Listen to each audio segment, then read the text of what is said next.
नमस्कार दोस्तों, मेरा नाम है प्रदीप चौहान। बात समझनी है तो पूरी सुननी होगी।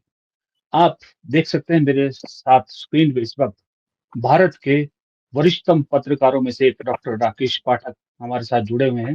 और मजे की बात है, पाठक साहब मुझे इसलिए भी ज्यादा पर्सनल तौर पे पसंद है क्योंकि खड़ी मूछ वाले पत्रकार जरा कम है इस देश में। ये और ये मैं अपनी तरफ से नहीं बोल रहा हूँ। मेरे एक दर्शक ने बहुत पहले बोला था कि मैं सिर्फ आप लोगों को इसलिए देखता हूँ कि खड़ी मूछ वाले पत्रकार जो है कम है, यानी कि आपका क्या ईमान बात। भी अभी ठीक बचा बात। हुआ है। उन्होंने ये वर्णन दिया था, मुझे नहीं मालूम ये कितना सच है कितना क्या था। खैर, बात आज डॉक्टर साहब को हमने इसलिए कष्ट दिया है कि अभी हाल ही में आपने देखा होगा कि किस तरह से हम सब ने बात भी की थी कि किस तरह से राहुल गांधी को लेकर एक पर्सनल एक तरह से थ्रेट्स कह लीजिए, या आप राहुल गांधी के मरने की दुआएं इस देश में की जाने लगी है। और ये पहली बार नहीं हुआ था। जब जब किसी दुर्घटना पे राहुल गांधी ट्वीट करते हैं तो उन्हें उसी तरह के कमेंट मिलते हैं। लेकिन इस देश का दुर्भाग्य ये है कि गृह मंत्री और प्रधानमंत्री के खिलाफ या सिस्टम के खिलाफ, इनफैक्ट सॉरी, वो जो हमारे एक थोड़े दिन पहले आपको मालूम है एक प्रोफेसर अरेस्ट भी हुए थे, सिर्फ सवाल पूछने पे अरेस्ट हो जाते हैं। लेकिन यहाँ लीडर ऑफ ऑपोजिशन को, एक पार्टी के इतने बड़े नेता को इतनी सारी चीजें लिखी जाती है कि कोई संज्ञान उसका नहीं लिया जाता। दुख की बात यह है कि उस पे कांग्रेस भी संज्ञान नहीं लेती, कांग्रेस का लीगल सेल भी कोई कड़ा कदम नहीं उठाता है। इसी पे बात करने के लिए डॉक्टर साहब को हमने जोड़ा था। डॉक्टर साहब, आपका बहुत बहुत स्वागत है और बहुत बहुत शुक्रिया आपका समय देने के लिए। डॉक्टर साहब, आप तो इतने लंबे समय से इस देश की राजनीति को देख रहे हैं। संघ और कांग्रेस दोनों की जड़ों को आप बहुत अच्छी तरह से जानते हैं, दोनों की नब्ज आप पहचानते हैं। मैं एक जेनरिक सा सवाल सबसे पहले पूछना चाहूंगा कि ये जो राजनीति अभी हो रही है, जो पर्सनल अटैक जिस तरह से हो रहे हैं, कभी आपने सोचा था आपके पत्रकारिता जीवन में एक दिन ऐसा भी आएगा कि इस लेवल की चीजें देखनी पड़ेगी? धन्यवाद प्रदीप जी। हमने कभी नहीं सोचा था। हमें 3.5 दशक से ज्यादा हो चुके हैं पत्रकारिता में। 36-37 साल होने वाले हैं। हमने तमाम सारे राजनेताओं को देखा। पीवी नरसिंह राव का दौर देखा, राजीव गांधी का दौर देखा, अटल बिहारी वाजपेयी को भी देखा, और उसके बाद पिछले 10 साल से नरेंद्र मोदी को देख रहे हैं हम लोग। भारत की राजनीति में किसी ने कल्पना नहीं की थी कि राजनीति का विमर्श इतने निचले स्तर पर चला जाएगा कि जहां नेता प्रतिपक्ष के मरने की कामना की जाने लगे। उन्हें तमाम सारे तरह के नामों के साथ बुलाया जा रहा है पिछले कई सालों से। जब से वे सक्रिय राजनीति में आए हैं, तो जो सत्ताधारी दल है या उसका समर्थक जो विचार परिवार है, उसका जो पितृ संगठन है, उसका आईटी सेल, उसकी व्हाट्सएप यूनिवर्सिटी, बहुत अपमानजनक नामों के साथ नेता प्रतिपक्ष राहुल गांधी को संबोधित करते रहे। मैं एक प्रतिप्रश्न करना चाहता हूं। क्या इस देश में, आपसे नहीं कर रहा हूं, पूरे देश से कर रहा हूं, क्या इस देश में इससे पहले कभी, जब अटल बिहारी वाजपेयी, लाल कृष्ण आडवाणी वर्षों वर्षों चुनाव हार रहे थे, 2 सीटों पर आकर ठहर गए थे लोकसभा में, वे खुद भी नहीं पहुंचे थे दोनों लोग, न लाल कृष्ण आडवाणी न अटल बिहारी वाजपेयी। बहुत से लोगों को ये गलत फहमी है कि जब 2 बचे थे तो ये दोनों थे। ये दोनों नहीं थे। एक दक्षिण भारत से थे और एक शायद गुजरात से थे, 2 सांसद। क्या तब किसी ने अटल बिहारी वाजपेयी को पप्पू कहा था?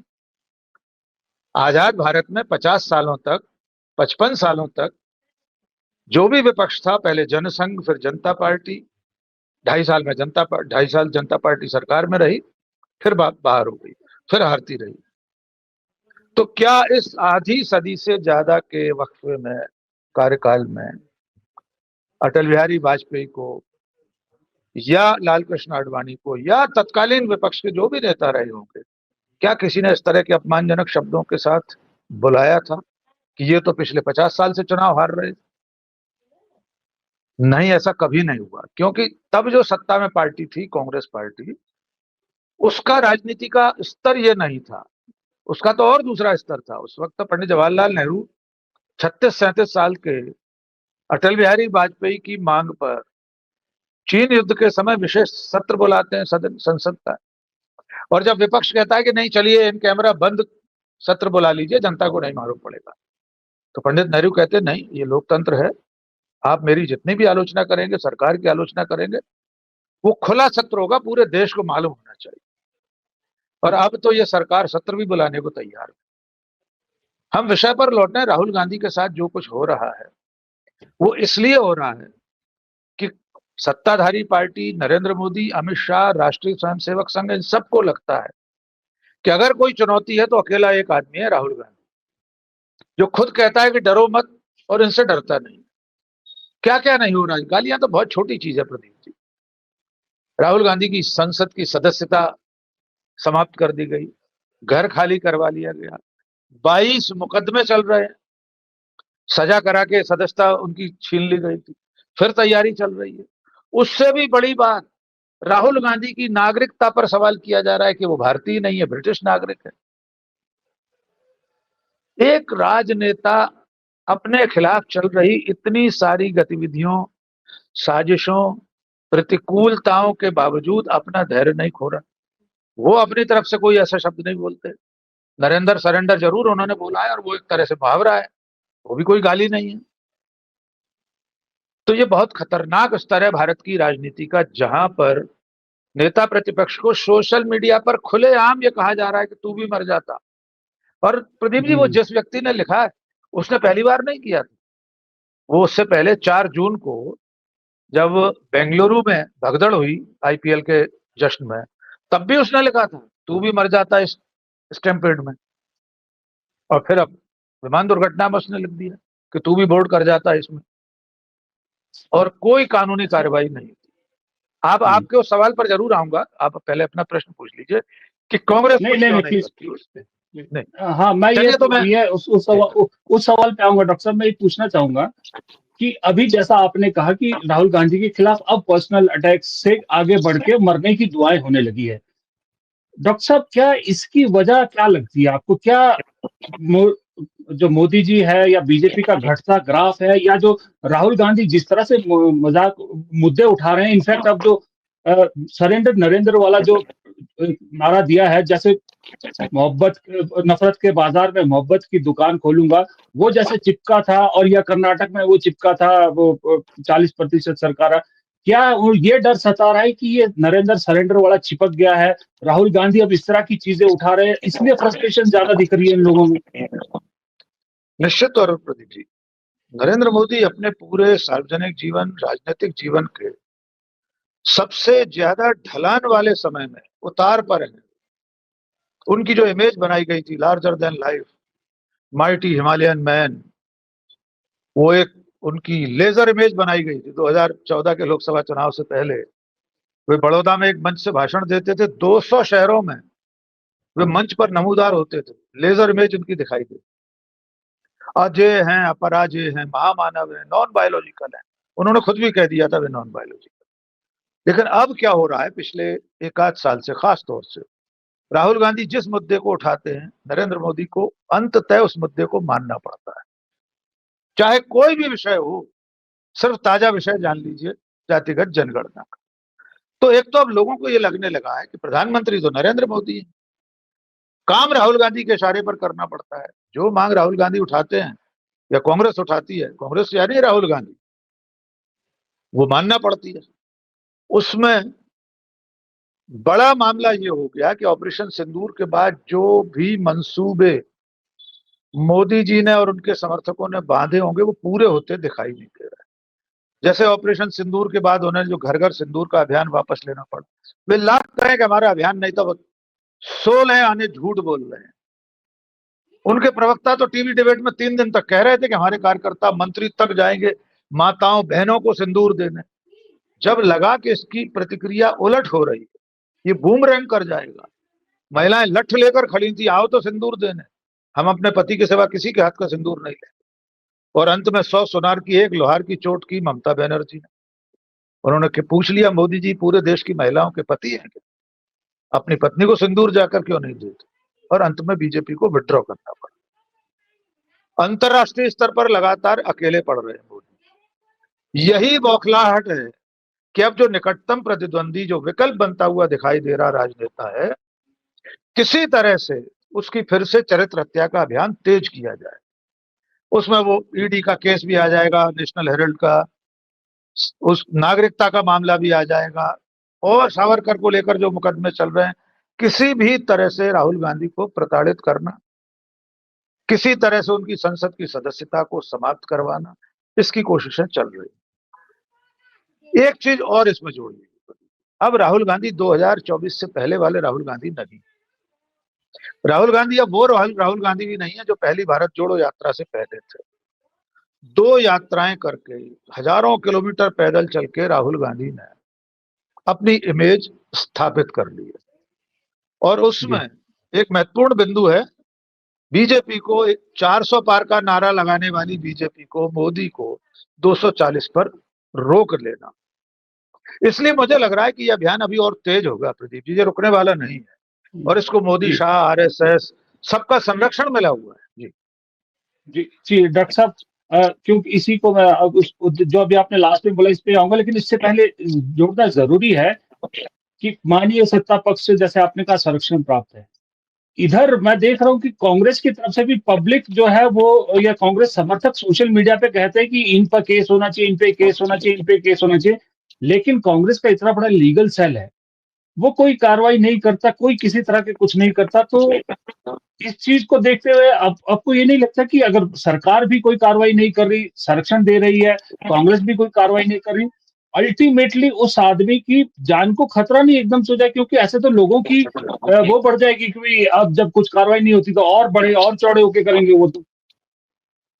देखिए, निश्चित तौर पर इस वक्त अगर किसी की जिंदगी पर सबसे ज्यादा खतरा है तो वो राहुल गांधी है।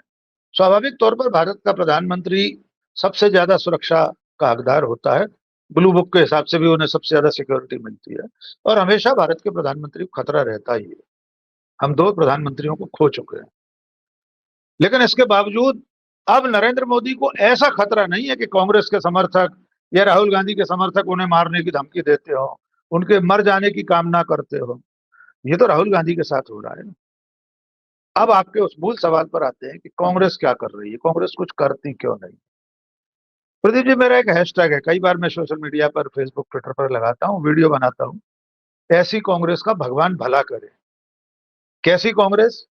ऐसी कांग्रेस जो अपने सर्वोच्च नेता के सम्मान की रक्षा के लिए नहीं लड़ती। अभी की बात छोड़ दीजिए, मैं बहुत बड़े स्तर की एक घटना और उदाहरण आपके सामने रखता हूं। अभी कुछ महीने पहले की बात है, संसद में बहस चल रही थी, शायद महिला आरक्षण को लेकर बिल पेश हुआ था या और कोई बड़ा बिल था। उसके एक दिन पहले एक बड़े नेशनल टेलीविजन चैनल पर कॉन्क्लेव चल रही थी, अमित शाह मंच पर मौजूद थे।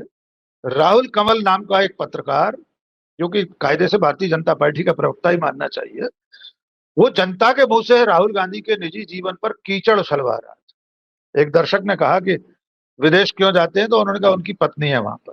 निजी हमला हुआ।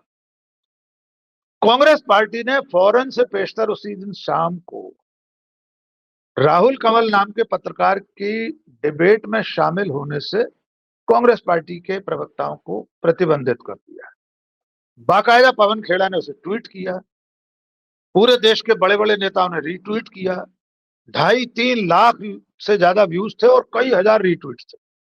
यानी कांग्रेस पार्टी का यह निर्णय पूरे देश को मालूम हो चुका था कि राहुल कमल ने राहुल गांधी की निजी जिंदगी पर कीचड़ उछलवाई है अमित शाह की मौजूदगी में। इसलिए कांग्रेस पार्टी ने, मल्लिकार्जुन खड़गे ने, राष्ट्रीय अध्यक्ष ने राहुल कमल पर बैन लगाया। अब आप आइए इसके चरम बिंदु पर।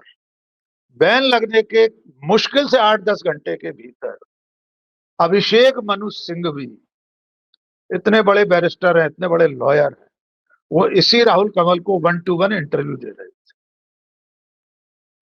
जब बवाल हुआ, हम जैसे लोगों ने ट्विटर पर लिखा, कांग्रेस के तमाम समर्थकों ने, हमें कांग्रेस से कोई लेना देना नहीं, हमको हिंग नहीं बदलना कांग्रेस से, लेकिन हमने जब कांग्रेस पार्टी को यह याद दिलाया, अभिषेक मनु सिंघवी को याद दिलाया कि आपकी पार्टी ने तो बैन किया है राहुल कमल को, आप इंटरव्यू दे रहे हैं।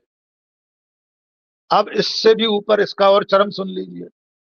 अभिषेक मनु सिंघवी दुनिया की सबसे ज्यादा मासूमियत समेट कर कहते हैं, मुझे मालूम ही नहीं था कि हमारी पार्टी ने राहुल कमल पर बैन लगाया।